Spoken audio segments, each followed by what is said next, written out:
Hello, everybody. Welcome to another live poetry reading. Tonight we got a fine group of poets: Charles Kausalik Ball, June Blumenson, Christine Ellsworth, and Mark Grinyer. As usual, I'm going to start by reading a couple of my poems. The first one is called Remember. There is poetry coming from the graveyard and the beach. It whistles so slowly to those with ears and eyes open, like a warm breath amidst a cold wind. It is the spiral of the hawk above you. Happy Father's Day to everyone who's a father. I do have a poem about my dad. I'll read that now. Self-esteem. My dad often spoke about the importance of a positive attitude, good self-esteem. He then lectured, yelled, and beat any self-esteem out of me. In spite of this, he really wasn't a bad guy. After all, he taught us to shoot baskets, throw a ball, fish. He took us camping, whatever we wanted to or not. During his rants, he would accuse everyone of being against him. He would scream, "A house divided cannot stand." My brothers and sister wondered if someone he trusted screwed him over, perhaps in the Air Force, World War II. The ranting was beyond his control. He died of heart failure, literally. I recall nights he would take his pipe out of his mouth, pick up an old collection of poetry, and read to us. "O Captain, my Captain," quoth the raven nevermore, and "By the shores of Gitche Gumee." I started writing poetry in high school, attended a young poets workshop in Michigan at 18, was published in my community college literary arts magazine. On my poetry, he never said a word.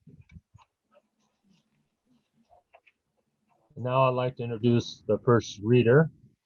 Charles Kausalik Ball has been writing poetry since he was 17 years of age. He majored in English at Augsburg University, where his love of poetry really flourished. He has several poems published in the Southwest Journal, a community newspaper in Minneapolis. He also had poetry published in the Talking Stick.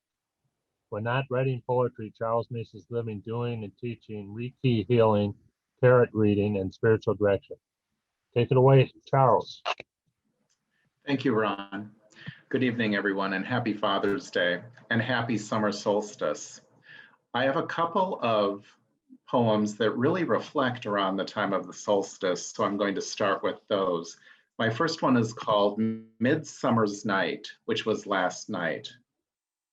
Witch's night, bright moonlight, bask in the glow, wander roads and woods, seeking spirits flow.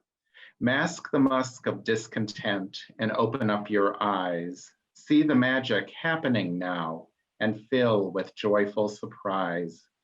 Dance in a circle 3 times round, grab a broom and leap off the ground. Tie a ribbon to the candle before you light the flame. On a paper cut to square, write your wish by name. Burn the paper in the fire, concentrate on your deep desire. In the chalice, pour the wine, any vintage, make sure it's fine. Trust the Lord and Lady too, they will make your wish come true. My second one, also sort of a summer solstice type of poem, is called Apollo Rising. On his porch with candles lit, with incense burning, the seer did sit, invoking the Lady of the Moon to send him a blessed boon. As the day turned to dusk, he whiffed the incense scent of musk. "O lady, lady, I implore, do not think me a simple bore. Send me a sign of pure delight on this warm midsummer night. Send a clear sign from you, so I know you are with me true. Your seer I will always be, if only you'll send a sign to me." A sound of running down the street, the seer did sense the slap of jogging feet. The slap, slap, slap came ever near and the jogging man did appear. Wearing only shorts and footwear, the runner seemed unaware of the seer's intense gaze, burning through the twilight haze. The runner slowed and came to a stop. He twisted his back and made a pop. The seer could not believe his sight. Was this Apollo incarnate tonight? The runner walked on down the block. The seer watched, still in shock. As the runner did disappear, the seer felt the blessing clear. The seer clasped his hands so devout, and then he blew his candles out.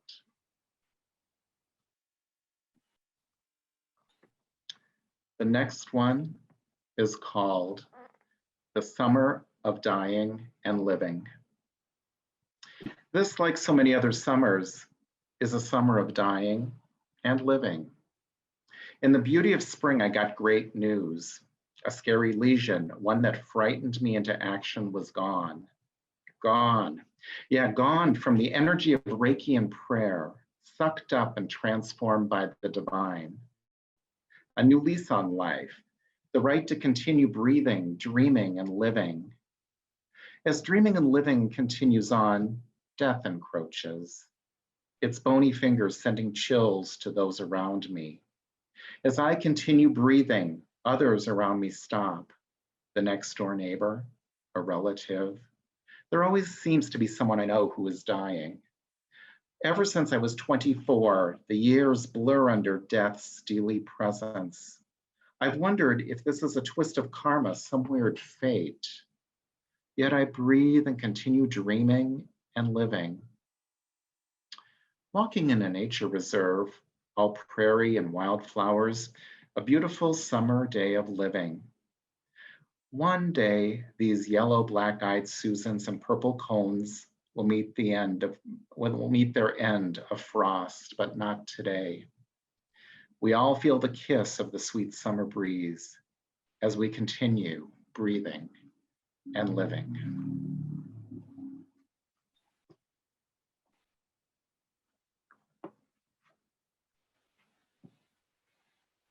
Spring cleaning, so we can back up a little bit in the season. It's time to clean my house, to unclutter each room and let go. It is overwhelming to release the tension of yesterday's dreams, but I'm older now and I've changed. For my own sake, it is good to let go. It is time to clean out what I inherited from my parents, keeping what is truly useful and ridding myself of the rest. I can clear out the items from friends and relatives that reflect their dreams. I can get rid of old spiritual stuff that no longer works. Once the clutter is gone, it is good to sweep out all the cobwebs and tangles in each corner. Forgiveness begins at home, and it's good to clean house. And I'll end with Morticia. When I was a little boy, I dreamed of becoming Morticia Adams. I wanted to live in a huge old house filled with wickedly strange and fascinating things, and have a Frankensteinian-like butler that would serve me smoldering tea in china cups. I wanted to do seances and sit in a cool wicker chair and smoke with my whole body. I wanted Gomez to kiss up my arms whenever I spoke French because I was so irresistible. I wanted a real lion for my kitty, so it would frighten off all the overly mundane and conservative neighbors, as if my antics wouldn't be enough. I wanted to play at sword fights, dance the tango, and go moonbathing. Yes, when I was a little boy, I dreamed of becoming Morticia Adams, so I could be wildly magical and free. I look at my life and think, wow, maybe I did become her. Thank you, Ron. Thank you, Charles. Good job as usual. I like the Summer of Dying and Living, especially. I always like the Morticia Adams poem. Before I forget, folks, in case you were wondering, all the poets reading tonight have a book or books on Amazon. So something to check out. Next we have June Blumenson. After a long career providing direct service, training, and development of mental health services in Washington, D.C., Toronto, and Minneapolis, June Blumenson focused on her love of poetry. She is widely published in literary journals, including Comstock, French Literary Review, San Pedro River Review, Litero Latte, and Martin Lake Journal.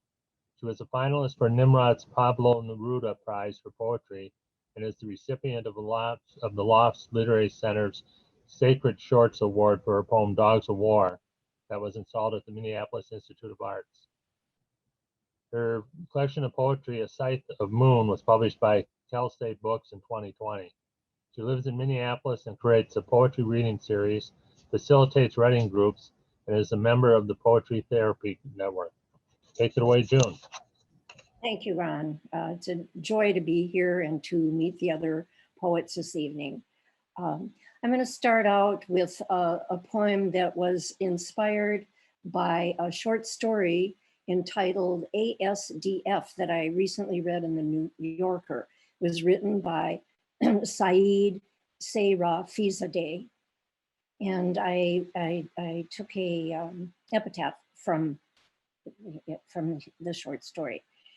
The poem is entitled Bless Your Sweet Eyes, and the epitaph reads, "The difference between seeing and looking is the difference between understanding oneself and continuing to live in ignorance. Bless your sweet eyes. It's the kind of intimacy, the way he stares into my eyes, as if he can read my thoughts, deep beyond the retina. Alone with him in a dim light room, I strain to read the chart. He measures the sharpness of my vision, searches for a lazy eye. There's a sense of apprehension when he puffs small bursts of air into my eyes, flashes lights to determine blind spots, covers one eye at a time to detect misalignment, fixation. Head held still, my eyes follow left to right, right to left. The slow movement of his handheld light that reveals how quick I am to jump from one thing to another. He flips lenses through varying degrees of magnitude, checks for color, blindness, assesses depth perception. In the end, deficiencies are redeemable. We can fine-tune the lens power. It's only a matter of how we choose to see the world in the quickening light. My next poem is from my book, Scythe of Moon. And June is National Awareness Month of Nature and gardens, roses, and all of that. So this is a garden poem entitled Cabbages and Kings. I wonder what Monet, obsessed with changing light, would see if he wandered into my garden to sit with me en plein air. Would we sip wine, talk of shadows captured like caged fireflies gone dim? Would he illuminate my single view, rendered helpless to each stroke of time, each brush of dark and dappled light? Would I ask him, where have all the people gone in his painted streets and beaches? And when did this garden, place of cabbages, place of kings, pull us to the must of earth, the turn of worms? When did this solitary place become enough? This is a pandemic poem. And, you know, in the early days of the pandemic, when I wrote this, you know, I was still in the mode of, oh, isn't it wonderful to have all this time to do all this reading? And well, we know where that went after a while. So this was from the early days of the pandemic. In search of lost time. There's a certain rhythm to my days. Maybe an underlining rhyme or two. Yes, definitely.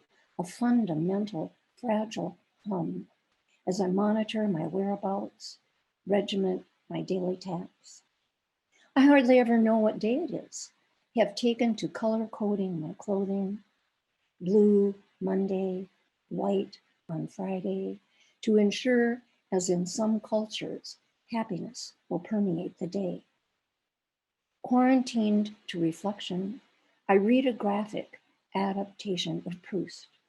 Can't quite grasp his privilege, but the beautiful drawings, the poetic text floating in bubbles above young Marcel's head. I fancy a stroll by the lilies in Vivonne, a walk in gardens of Cambrai, empathize with his Aunt Leon, sequestered in her room with only the street to distract her, musing about people who pass by. I ponder La Madeleine and yearn for a bite of my mother's sweet dough biscuits baked in rich cream. Recall pastoral summer days on my cousin's farm when she dared me to lick the horse's salt block. The lost game of childhood when we pressed our sweaty palms on a tabletop and, to our astonishment, it began to rise.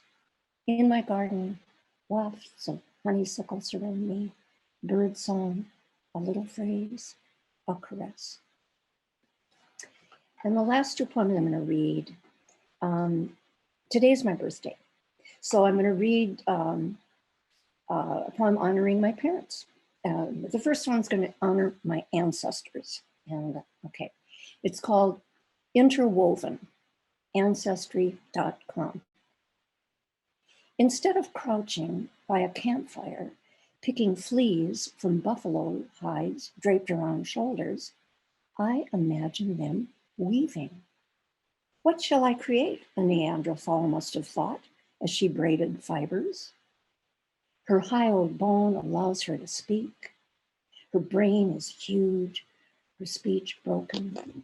She strikes flint against yellow pyrite, loves the metallic luster, adds peels of birch bark to stoke the fire. When she tries to explain her ochre painting in the cave of La Pasiega, sound escapes her chinless mouth, louder than planned. But this isn't the time for sotto voce. There is so much she needs to shout before they vanish. Perhaps, she says, Homo sapiens were enticed by scents of roasting birds or wondered why a convocation of golden eagles circled above Gibraltar. Perhaps they followed our singing to where we gathered when they paddled the narrow strait from East Africa to the Iberian shore. And maybe those who crossed the Pyrenees found the cave stencil of my hand along the way. My people taught the strangers to hunt eagles in string necklaces with talons. And although we were the other, they ate our food, quelled our loneliness, and we interbred. My last poem is called Birth Record. Unlike Athena, sprouted fully grown from her father's head, born brave, ready to take on challenges at birth, I was conceived in the usual way of two humans, a crybaby. The last of 6 siblings, not my parents' midsummer's night dream. They named me June. I would have named myself Solstice or Horizon, born on the cusp of Gemini and Cancer, but it was not the dawning of flowers and light. The whole world was festering. Armored tanks roiled across nations, battle cries rang in the night. Unlike Athena, I don't weave tapestries depicting gods punishing mortals. I'm not a virgin. I've never carried a spear or lived on top of a mountain.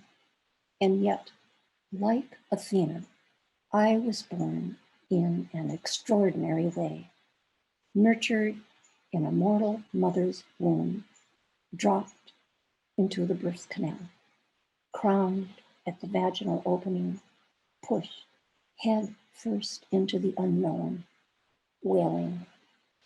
Thank you. Thank you, June. and thanks for joining us on your special day. Yes, thank you. Never heard births described so poetically before. Our next poet is Christine Madline Ellsworth. She holds a BA and MA degrees in English literature from Morehead State University, Morehead and Marquette University, respectively. She is a member of the Jack Pine Writers Block, and her poetry has appeared in issues of The Talking Stick. Her work also appeared in Morehead State University's Red Weather and the South Dakota State Poetry Society's Past Petals. She is currently working toward certification as a certified applied poetry therapy facilitator through the International Federation of Biblical Poetry Therapy. Ellsworth was born in Minneapolis, Minnesota, and currently lives in Winmer, North Dakota. Girl Again is her first book of poetry. Take it away, Christine. Hi everybody.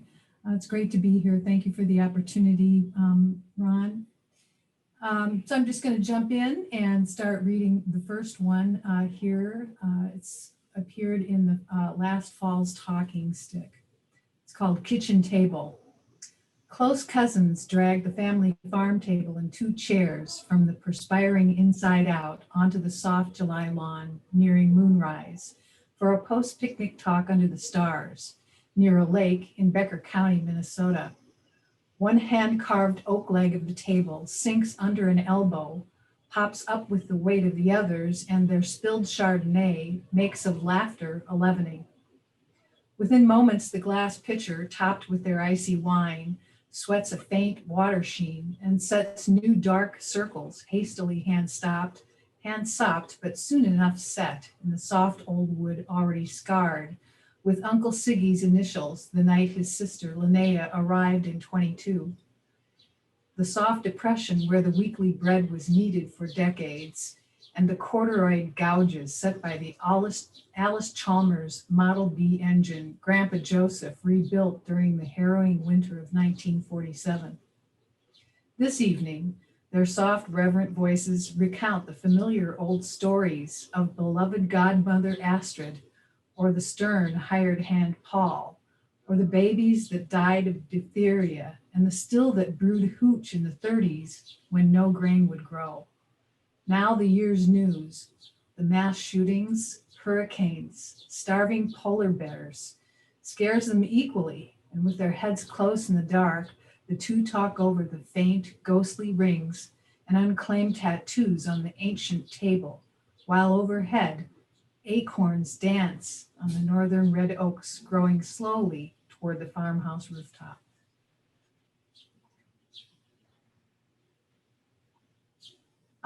This one's a little bit longer. This is a story about transition from victim to survivor.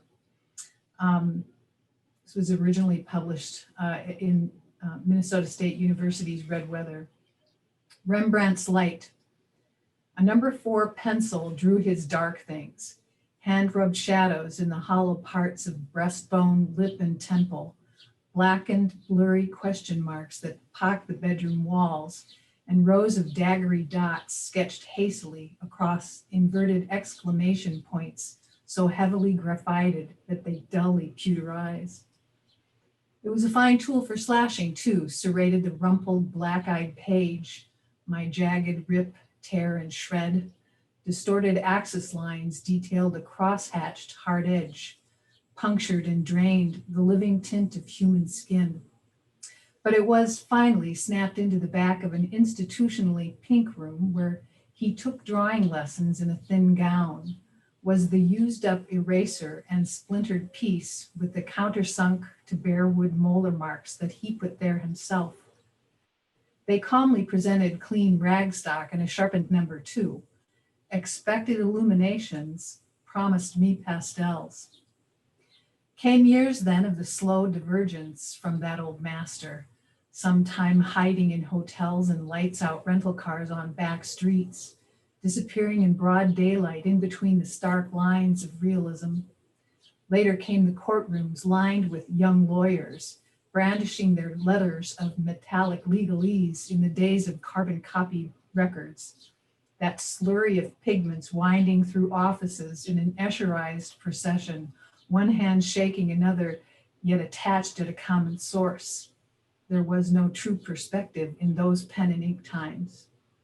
Later still, I took up with the postmodernity of green polymers and wet acrylics, impressionistic streaks of cerise, some inspirations of celadon, and ever bolder hued, advanced into blocks of Mondrian order, despite more pencils, pens, and brushes with abstraction. When Rembrandt's light dawned plain and simple in my 57th year, like a shade lifted from the window of my dim study, this muddy, sensuous slip of earth finally settled in a true proportion as under the steady, hot heat of a wood-fired kiln. I came to know this new element slowly, quietly, and greenly, like a tree budding in the earth on a hard spring, through a season of soft, holy rains and waving grasses, through a shimmer of autumn leaves aloft in its illuminating radiance. Then, these many years later, it transformed those shadows, silhouettes, and surfaces into this clear-eyed movement of easy coursing blood and balanced feet, wholly freeform, shine-faced, a girl again with a broom.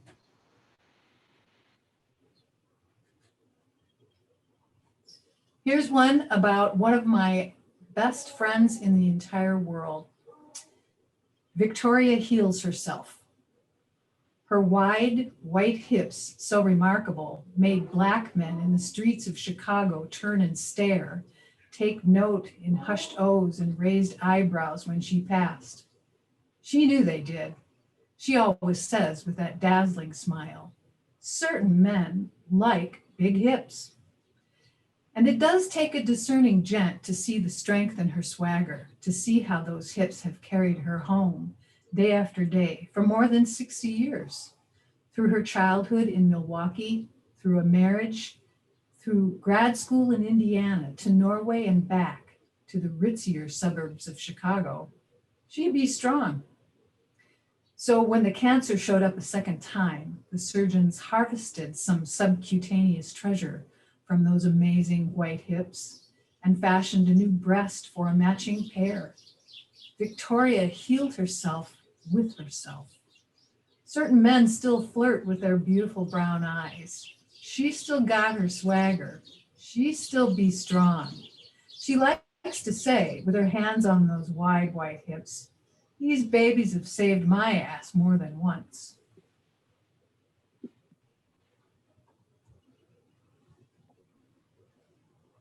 I'd like to read one that it's not been published yet, but I'm going to run it by you and see what y'all think.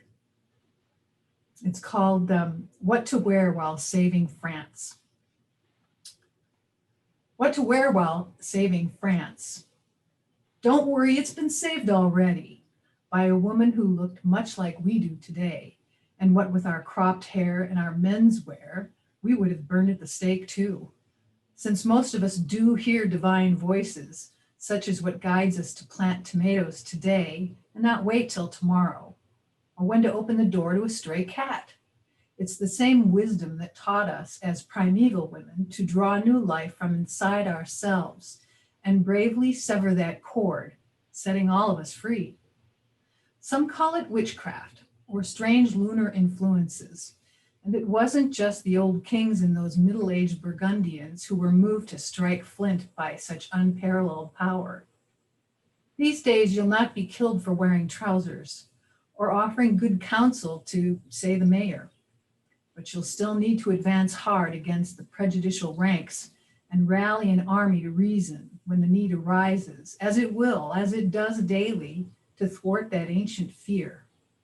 Wear your body to such events, as though you yourself own it.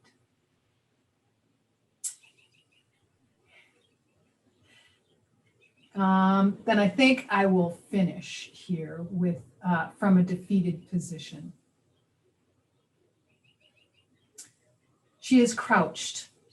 She is a violated fold of legs and arms. She is downed.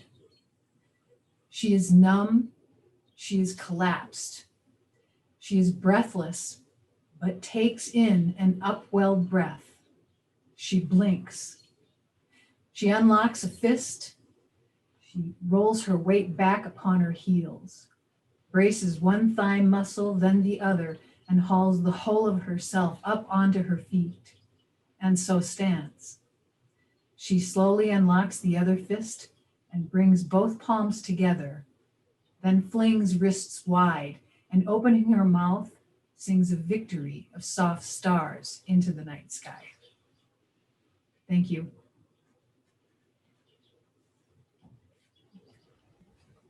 Thank you, Christine. Very nice. I like the Joan of Arc poem.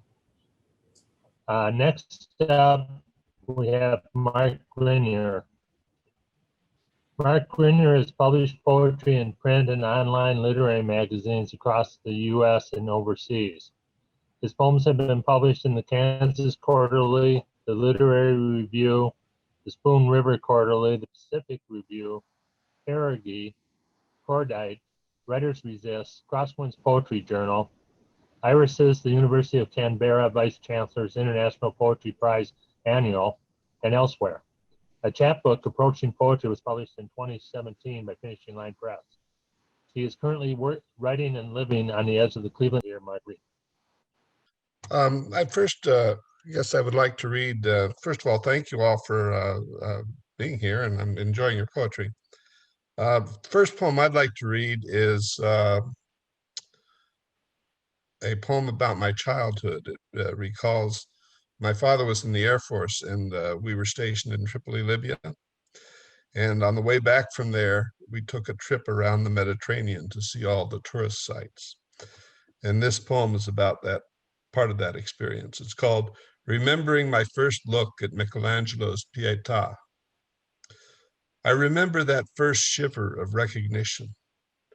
He's dead, I said to my mother as we stopped in that hall in St. Peter's. I was 10 years old at the time, visiting Italy with my family, traveling home from 4 years with my father in the US Air Force in Libya. The artist's muscular Moses with its bulging veins and patriarchal stare was still in my brain when I stepped into the light of Christ's death. He was lying there on Mary's lap, as limp and full of lost humanity as marble can be. The memory is indelible, not erased by the brutality of wars or the attack that damaged it in 1972. I mourn that desecration today, just as at 10 I caressed the toe of Christ's left foot. It was worn and stained by the touch of thousands of previous worshipers.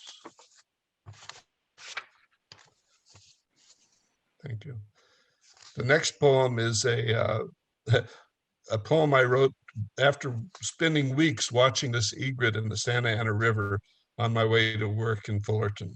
It's called Stalking Egret. Still as a statue carved from the best Carrara marble, white on black bone stilts in the water running off toward the blue Pacific, with his neck stretched out above the shadows where he stands in the Santa Ana River, or every now and then takes a slow step toward where another fish may lie, indifferent to the sun shining down or to the heady stare of those eyes above him looking down, watching for that first sign of life, a fin's flicker, a minnow that he can stab and stop against the sandy flat, above the flying shadows of ripples moving on toward meaning, toward that hint of transcendence left when wavelets die unnoticed on the shore he stalks. The next poem is about a friend of mine, the fishing buddy. We grew up together in high school, went to high school together, spent many happy hours fishing, and he died too young, not too long ago. It's called A Fishing Poem for Ron. Salt spray and deep sea mist tonight break rainbows out of light, but the upturned wakes of boats that start together into night and then run far apart, following fishermen out to different grounds to catch far different fish, give proof that friendships formed in youth, although they persevere, as time together shapes them, soon enough can fade, as work and separation toll, Families detain, and different interests steer us toward separate paths, the separate paths we make in the ocean's dark contain. If fishing was like life, then what we caught together would strengthen bonds tonight, despite the loss of touch that time and entropy impose upon our lives apart. And I'd have known that ends were near in your boat over there, across the waves between, where rainbows failed you in your pain, and I was lost and distant here, unaware, unseen. My next poem is about my son and his wife's wedding day. They were married at the foot of the San Bernardino Mountains in a big ranch with underneath a big, huge old white live oak tree. They told us this was the oldest live oak tree on earth. It's called Under the 1,000-Year Oak. Not immortal or divine, not lost in Eden with its snake, not New World histories driven west by Old World crimes, but in their love embodied here by gray dove wings of spirit spread over twisted branches 2 feet thick, some shattered by wind or lightning strikes, some blackened by firestorms endured through years of drought restraining growth, disease-borne galls healed over now, by bark grown thick and furrowed under years of hard times shared with earth, enduring soils enriched by green, by time together growing free, without promise now, with strength entrusted in each other, grown through love beyond all doubts, made strong by laughter shared together, hunger fed by care and feast, worlds of knowledge and trust maintained, by traveling wherever interest led, across the country, overseas, wherever time and need allowed, come at last to hallowed ground, where roots grown deep and branches spread, above this wedding couple live, the spirit of strength and permanence, prosperity and family. Wings of peace to Paul and Rachel sharing vows before their families and friends, tying with rings and a handfast knot, their lives together in love beneath this oldest live oak tree on earth. The next poem is called Hermit Thrush. It's coming out, or it has come out, I'm not sure whether it's been published yet, in the Martin Lake Journal. Hermit thrush, pompous little poet bird, chirping in the underbrush or hopping through the trees. He hunts bugs and berries to feed his birdie needs. Providing daily nourishment, bugs scratched off the ground keep him chirping, full of song, as all alone he searches for perfect little living things, food for thought I've found. As are the berries growing where broken sunlight shines through wind-blown leaves above. They mark the end of summer's bounty, these ripened berries withering on the edges of this woodland where birdsongs speak of other needs. As quietly I sit and scratch these little dramas playing through short seasons full of poems. Words move swiftly toward the end of bopping through the underbrush where flitting feathered miracles toss autumn songs around. Thank you. This next poem is a poem about the California fire season last year. It's called Fire Moon Rising. It was front paged in the Open Arts Forum just not too long ago. Fire Moon Rising, California 2020. North, south, and central.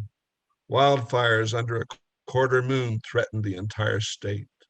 The fire moon looks down on them as they rise into dusk, red as it rises into dusk. The devil, I think, grins there tonight as I walk along the street, avoiding late summer heat and smoke, the evil orange of daytime skies. Still the drift of fine gray ash from fires burning miles away floats over hillsides and peaks, up canyons, under rocky cliffs, across the flatland grasses, blowing toward and away from homes and streets, wherever winds direct. Incandescent energy rises out of drought and heat. The fire moon looms over it all, shedding its ruddy light.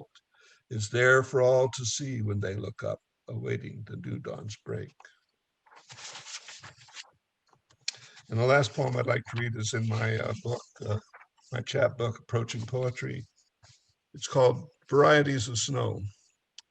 These words are snow and wind, as are the white petals fallen, adrift from trees in spring, awakenings for all to see of summer's green leaves, the flutterings of white-winged butterflies against the edge of shadows under which I walk.